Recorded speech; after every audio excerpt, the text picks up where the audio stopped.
Theory in a nutshell: half steps and whole steps, also known as semitones and whole tones. We're going to use the terms half steps and whole steps. Keyboards are very helpful to find our half steps and whole steps. A half step is the smallest musical interval used in Western music. That would be, on a keyboard, each one of these little movements between the keys. There are two types of half steps: diatonic half steps and chromatic half steps. They sound the same to your ear, but on paper they are different. You'd actually finger them the same way. If you were going to play a C to a C sharp or a C to a D flat on the keyboard, you would play the same two keys. This one is an A to a B flat or an A to an A sharp. Again, we're talking about the enharmonic notes here. B flat and A sharp are the same note enharmonically. But they're named differently as half steps. Chromatic, meaning they're the same note, A to A sharp, C to C sharp, G to G flat. Diatonic, meaning different note names, A to B flat, perhaps C to D flat. They don't have the same note name within their half step. So, A to A sharp is a chromatic half step. They share the same note name, CH for short. A to B flat is a diatonic half step. They have different note names. Think D for different note name, DH for short. Diatonic starts with D, different starts with D, different note names. Okay, again, using a keyboard is very, very helpful. You don't need to have one with the D sharps and E flats, all these things written in. You can just use a plain keyboard. Now, there are two naturally occurring half steps on a keyboard. Between B and C, there's no black key there, and between E and F.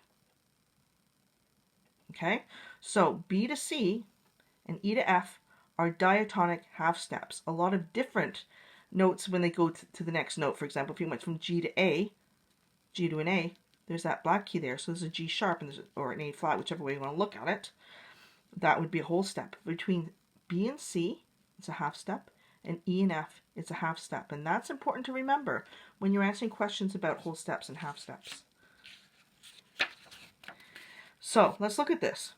Here's a G to a G sharp. Is that a diatonic half step or a chromatic half step? Well, it's the same note, G to G sharp. That one is a chromatic half step. A D to an E flat. Well, all of a sudden I'm thinking, okay, this is different. So it's going to be a diatonic. But let's check out the half step part. D to an E flat. Yep, diatonic half step. A D to a C sharp. D to a C sharp. There's a diatonic half step. Different note name. E to E flat, same note name. Chromatic half step. And a B to a C, there's one of our ones. Naturally occurring half step. Diatonic half step. Different note name. A whole step is made up of two half steps. So A to a B is a whole step. There's A, and there's that A sharp, B flat in between, and a B. B to C sharp is a whole step. Because there is no note in between B and C, B to a C sharp is your whole step.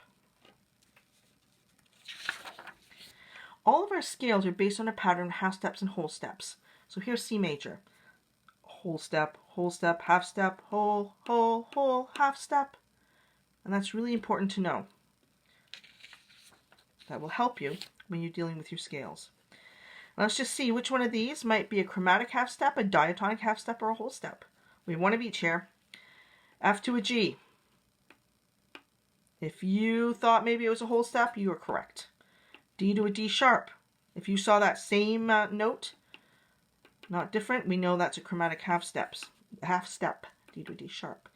And a G to an F sharp. Hopefully you saw right away it was a different note, and it is a half step, so it's a diatonic half step. I hope this helped.